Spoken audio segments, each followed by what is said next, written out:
Hello everyone, इस video में हम देखेंगे कि आप कैसे spin only magnetic moment calculate कर सकते हो और उसके साथ हम उसका एक ट्रिक भी देखेंगे कि आप विदाउट कैलकुलेटर कैसे अप्रॉक्स वैल्यू निकाल सकते हो मैग्नेटिक मोमेंट का। तो वीडियो को शुरू करते हैं।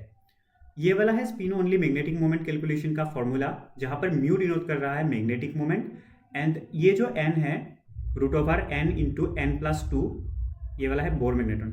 तो ये एन डिनोट कर रहा है नंबर ऑफ अनपेयर्ड इलेक्ट्रॉन जो मेटल में रहेगा, अनपेयर्ड इलेक्ट्रॉन। तो फॉर एग्जांपल, अगर किसी भी कॉम्प्लेक्स का number of unpaired electron n equal to 5 हुआ तो उसको हम n के जगह पर 5 पुट करेंगे। 5 into 5 plus 2 Bohr magneton, it will be equal to 5 into 5 plus 2 यानी कि 7, that will be equal to 35 Bohr magneton, root over 35 Bohr magneton, which will be equal to 5.92 Bohr magneton। तो ऐसे हम number of unpaired electron से spin only magnetic moment calculate कर सकते हो by using this formula. तो अभी हम पहले एक एग्जांपल देखेंगे, उसके बाद एक ट्रिक देखेंगे। तो लेट अस कंसीडर ये वाला है एक, फॉर एग्जांपल कोई भी आयरन का कॉम्प्लेक्स, हम आयरन को ले रहे हैं जो कि आयरन 2+ ऑक्सीडेशन स्टेट पे अगर रहा तो क्या होगा, आयरन का जनरल ऑक्सीडेशन स्टेट क्या, सॉरी इलेक्ट्रॉनिक कॉन्फ़िगरेशन क्या रहता है, आर्गन 3d6 4s2। तो इसका अगर हम इलेक्ट्रॉन पुट करें, ये है 4s, ये 4s, ये वाला है 3d। तो आयरन का अगर हम इलेक्ट्रॉन पुट करें तो यहाँ 4s पे 2 इलेक्ट्रॉन और यहाँ 3d पे टोटल 6 इलेक्ट्रॉन रहेगा। लेकिन अगर इस आयरन को हम आयरन 2+ पे कन्वर्ट करें, यानी कि एक कॉम्प्लेक्स पे अगर वो आयरन 2+ के फॉर्म पे रहा, तो ये जो 4s इलेक्ट्रॉन है, 4s इलेक्ट्रॉन हट जाएगा और वहाँ पर 4s में क्या हो जाएगा, 0 इलेक्ट्रॉन हो जाएगा, यानी कि वहाँ पर इलेक्ट्रॉन नहीं रहेगा। तो हमने 4s से इलेक्ट्रॉन को गायब कर दिया। तो अभी क्या रहेगा, 3d6 यानी कि 6 इलेक्ट्रॉन रहेगा 3d में।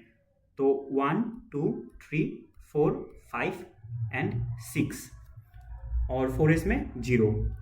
तो यहाँ पर 4s के बाद 4p एंड 4d भी रहेगा, लेकिन फिलहाल हम ये नहीं शो कर रहे हैं क्योंकि हम हाइब्रिडाइजेशन पे नहीं, मैग्नेटिक मोमेंट कैलकुलेशन पे आ रहे हैं, जो कि हमें नीड होगा only number of unpaired electron. तो अभी डिपेंडिंग ऑन द लिगेंड ये क्या हो सकता है कि जो आयरन 2+ कॉम्प्लेक्स होगा वो वाला हाई स्पिन भी हो सकता है और ये लो स्पिन भी हो सकता है। तो हाई स्पिन में क्या होगा कि जो इलेक्ट्रॉन्स है उनका पेयर अप नहीं होगा, यानी कि ये वाला जो इलेक्ट्रॉन है इस ऑर्बिटल पे, ये 2 इलेक्ट्रॉन ये ऑलरेडी पेयर्ड है, लेकिन ये जो इलेक्ट्रॉन्स है बाकी ये पेयर्ड नहीं है, तो इनका क्या हो जाएगा, पेयर अप हो जाएगा। तो अभी देखते हैं कि जब हाई स्पिन रहेगा तो ये नॉर्मली ऐसे ही रहेगा, टोटल 6 इलेक्ट्रॉन। और जब ये लो स्पिन हो जाएगा तो क्या होगा कि जो ये वाला इलेक्ट्रॉन है ये आ जाएगा इस वाले ऑर्बिटल पे, ये वाला इलेक्ट्रॉन आ जाएगा इस ऑर्बिटल पे, तो ये पेयर अप कर देगा। यहाँ पर 2 इलेक्ट्रॉन आ जाएगा और यहाँ पर 2 इलेक्ट्रॉन आ जाएगा और यहाँ पर ऑर्बिटल्स पे इलेक्ट्रॉन नहीं रहेगा। तो अभी अगर d6 हाई स्पिन की बात करें तो यहाँ पर अगर हम देखें तो 1 2 3 4 नंबर ऑफ अनपेयर्ड इलेक्ट्रॉन है। और अगर हम d6 लो स्पिन की बात करें तो यहाँ पर 0 अनपेयर्ड इलेक्ट्रॉन है, यानी कि अनपेयर्ड इलेक्ट्रॉन यहाँ पर है ही नहीं। तो हम ये वाला जो फॉर्मूला है mu is equal to root over n into n plus 2, इस फॉर्मूले को यूज करके हम मैग्नेटिक मोमेंट कैलकुलेट कर सकते हैं, जैसे हमने प्रीवियसली आपको शो किया। तो अभी आते हैं ट्रिक पर।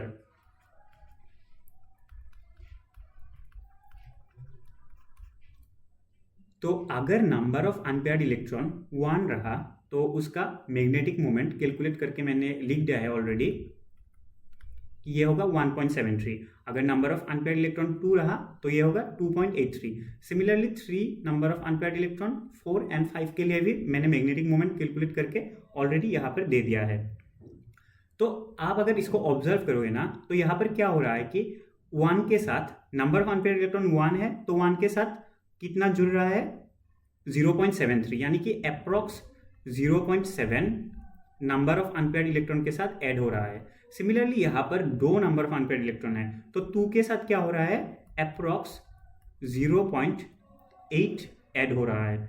यहाँ पर अगर देखो ना 3 के साथ क्या हो रहा है, नंबर ऑफ अनपेयर्ड इलेक्ट्रॉन 3 है, तो यहाँ पर 3 के साथ क्या हो रहा है अप्रॉक्स 0.8 ऐड हो रहा है। सिमिलरली यहाँ पर भी approx number of unpaired electron के साथ 0.8 ऐड हो रहा है। और सिमिलरली इस केस में भी नंबर ऑफ अनपेयर्ड इलेक्ट्रॉन 5 है, तो 5 के साथ ये वाला 5 है अप्रॉक्स 0.9 ऐड हो रहा है।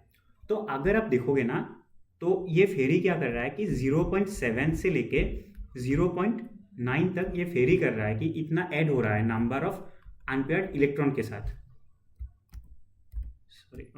नंबर ऑफ अनपेयर्ड इलेक्ट्रॉन के साथ इतना ऐड हो रहा है to calculate the magnetic moment. तो अगर किसी एग्जाम में आपको कैलकुलेटर गिवन ना हो या फिर आप कैलकुलेटर नहीं ले जा सकते और आप रूट ओवर में जो भी नंबर होगा उसको इजीली कैलकुलेट नहीं कर पाए, तो आप इसको याद रख सकते हो कि ऑलमोस्ट 0.7 से लेकर 0.9 तक 0.7 या फिर 0.9 या फिर 0.8 आप नंबर ऑफ अनपेयर्ड इलेक्ट्रॉन के साथ ऐड कर दोगे तो वो magnetic moment, spin only magnetic moment का वैल्यू निकल आ जाएगा। तो अभी IIT JEE मेंस 2024 के एक PYQ को देखते हैं। यहाँ पर हमको spin only magnetic moment calculate करना था इस वाले कॉम्प्लेक्स का, जो कॉम्प्लेक्स एक स्क्वायर प्लेनर कॉम्प्लेक्स है, यानी कि इसका हाइब्रिडाइजेशन क्या होगा DsP2 हाइब्रिडाइजेशन, जो कि ऑलरेडी हमें गिवन है कि ये स्क्वायर प्लेनर कॉम्प्लेक्स है। तो इसका अगर हम देखें, प्लेटिनम यहाँ पर +2 ऑक्सीडेशन स्टेट पे है, यानी कि ये D8 कॉम्प्लेक्स होगा। तो यहाँ पर क्या होगा, इस कॉम्प्लेक्स में D8 कॉन्फ़िगरेशन होगा और ये लो स्पिन कॉम्प्लेक्स रहेगा, क्योंकि अगर आप देखो तो यहाँ पर NH3 है जो कि एक स्ट्रॉन्ग फील्ड लिगांड की तरह एक्ट करेगा, यानी कि स्ट्रॉन्ग फील्ड लिगांड की तरह एक्ट करेगा और लो स्पिन कॉम्प्लेक्स फॉर्म करेगा। तो D8 लो स्पिन अगर होगा तो हम ड्रॉ करते हैं।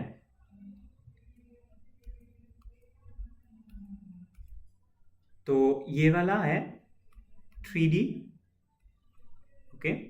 तो यहाँ पर 8 इलेक्ट्रॉन पुट करना है और ये लो स्पिन होगा, तो हम ऐसे पुट कर सकते हैं 1 2 3 4 5 6 7 8।